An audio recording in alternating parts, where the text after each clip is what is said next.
Et je voudrais vous lire un texte extrait des mémoires de Louise Michel. Vous allez voir, il est très court, mais tout à fait magnifique, où elle dit « Si l'égalité entre les deux sexes était reconnue, ce serait une fameuse brèche dans la bêtise humaine.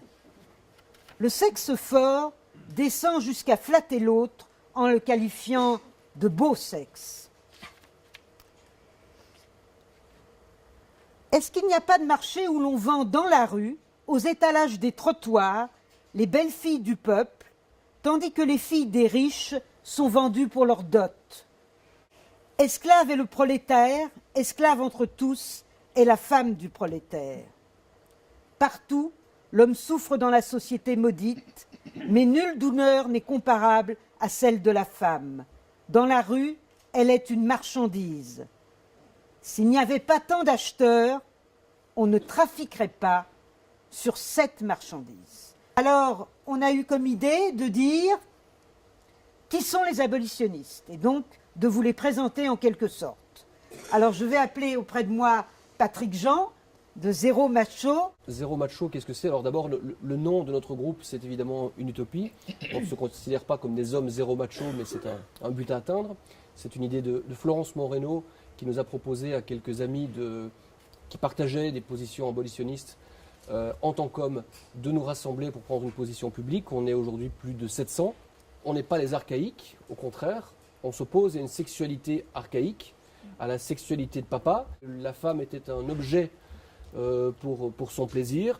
Et nous, ce que nous défendons, c'est une vision politique, éthique, où la sexualité doit être libre, que chacun fasse ce qu'il entend, mais que chacun soit désirant dans ses pratiques sexuelles et que chacun soit des partenaires et non plus des objets. Et donc, évidemment, cela sous-entend qu'il n'y ait pas de transaction financière dans aucune pratique sexuelle et donc, évidemment, aucune prostitution. Alors, notre positionnement est très clair aussi. On demande la suppression de la loi actuelle qui s'en prend aux personnes prostituées, parce qu'évidemment, ce n'est pas aux personnes prostituées que nous nous en prenons. Moi, je suis toujours très ouvert à discuter avec des personnes prostituées qui ne partagent pas notre point de vue. Il y en a qui sont devant la porte. Je suis prêt à discuter avec elles. Nous nous en prenons évidemment aux clients potentiels, et c'est là que nous demandons évidemment que soit votée une loi qui pénalise le client. Donc notre positionnement, c'est un positionnement d'homme et donc de clients potentiels, puisque la prostitution est organisée de manière très genrée, puisqu'à un fifrelin près, les clients sont 100% des hommes. Donc c'est ce positionnement-là que nous défendons. Et puis là maintenant, je voudrais dire une petite chose à titre personnel, et plus au nom du réseau Zéro Macho, j'en profite, pour dire que, une fois de plus, les personnes prostituées, je ne les considère pas comme nos ennemis. Dans un certain cas, elles s'organisent en association, en syndicat, on appelle ça comme on veut. Mais même à ce niveau-là, même si on est farouchement opposé politiquement, ce ne sont pas des ennemis. Je considère plutôt comme des ennemis les hommes et femmes politiques qui défendent la prostitution, soit par leurs propos, soit par leur silence.